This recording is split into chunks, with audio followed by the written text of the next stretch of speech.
Hello friends, welcome to my new video. जैसा कि आप देख पा रहे हैं, इन पेशेंट में एक दांत बीच में नहीं है। इन्होंने दांत को खुड़वा लिया था। तो इन पेशेंट को ऐसा एक दांत चाहिए जो खाने का काम भी आए और पेशेंट को इरिटेशन भी ना हो और फिक्स भी रहे और थोड़ा सा इम्प्लांट से चीप पड़े। तो ये जो फिक्स टूथ हम लोग लगाते हैं उसको बोलते हैं डेंटल ब्रिज। तो डेंटल ब्रिज के बारे में इस वीडियो में मैं आपको पूरी जानकारी दूंगा। डेंटल ब्रिज लगाने के लिए जहाँ पे टूथ प्रेजेंट नहीं होता है उसके दोनों साइड के टूथ को लेफ़्ट एंड राइट साइड के टूथ को 30% तक कट किया जाता है। तो जैसा कि आप देख पा रहे हैं इस वीडियो में, मैं डेंटल मशीन की हेल्प से टूथ को 30% तक चारों तरफ से कट करूँगा। सबसे पहले मैं ये बताता हूँ कि डेंटल ब्रिज होता क्या है।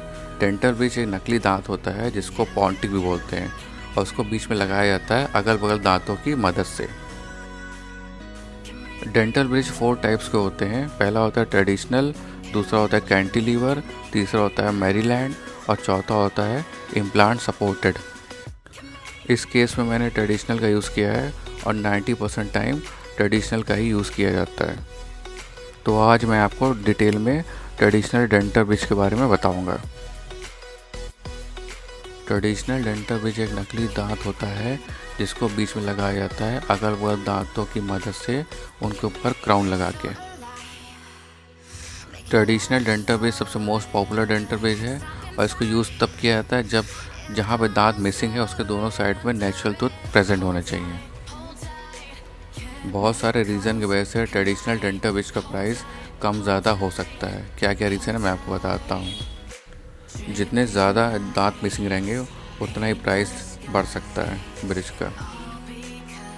बहुत सारे मटेरियल यूज़ किए जाते हैं क्राउन बनाने में, जैसे कि composite resin, zirconia, metal alloy, covered in resin.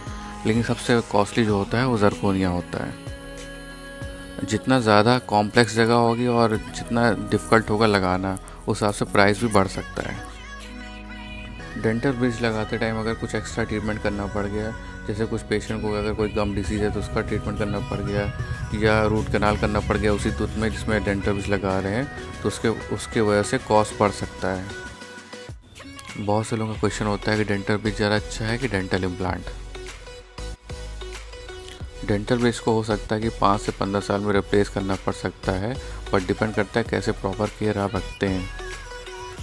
But implant को देखा गया है कि परमानेंट सॉल्यूशन है, इसको रिप्लेस करना नहीं पड़ता है।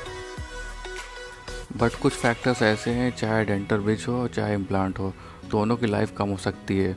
उसमें सबसे बड़ा फैक्टर है कि कैसी ओरल हाइजीन आप मेंटेन रखते हैं।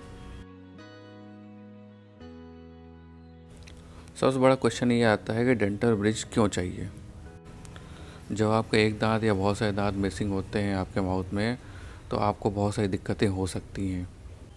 डेंटल ब्रिज की मदद से आप दांतों से रिलेटेड बहुत सारी प्रॉब्लम से छुटकारा पा सकते हैं। जैसे कि जिन पेशेंटों में फ्रंट साइड में दांत ना होने की वजह से अच्छे से हंस नहीं पाते हैं, तो उन पेशेंटों में डेंटल ब्रिज बहुत हेल्पफुल होता है।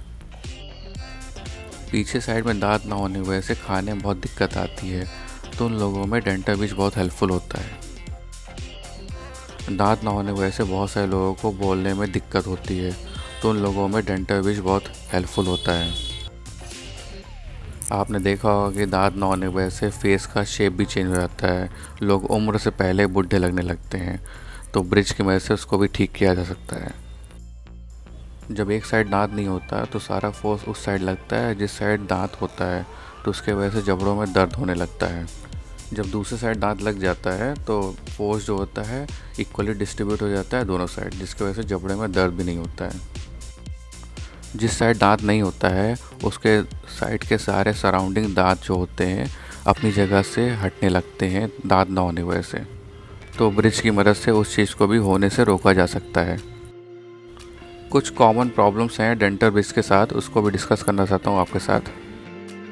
अगर ब्रिज की फिटिंग सही से नहीं हुई तो नकली टूथ की वजह से इरिटेशन हो जाएगा, जिसके वजह से आगे चल के गम्स में इन्फेक्शन हो जाएगा और गम्स में रिसेशन होना स्टार्ट हो जाएगा।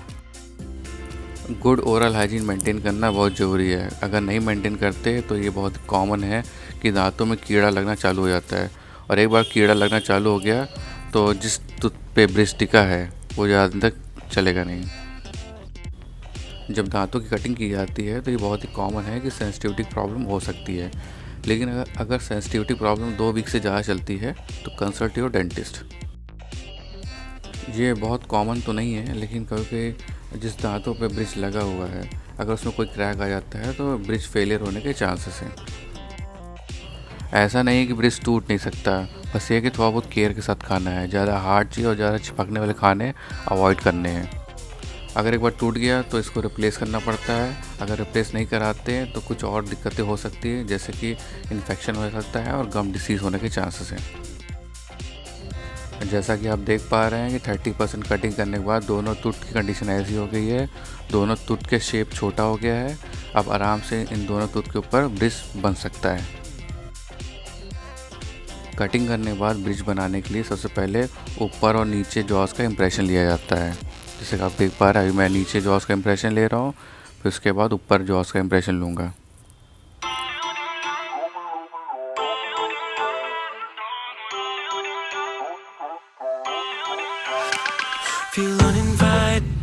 जैसा कि आप देख पा रहे हैं कि पेशेंट का ब्रिज बन के तैयार हो गया है।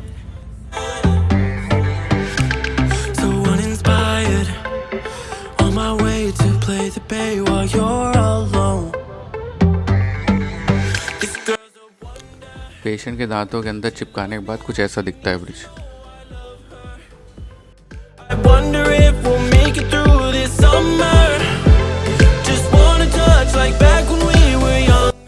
सो गाइस, कैसा लगा मेरा वीडियो मुझे कमेंट सेक्शन में जो बताइएगा। And please like and subscribe my YouTube channel, जिससे कि मैं बहुत सारे नए वीडियोस लाता रहूँ। Till then, bye bye. Why don't you love me, love me, love me? Touch me, touch me, touch me.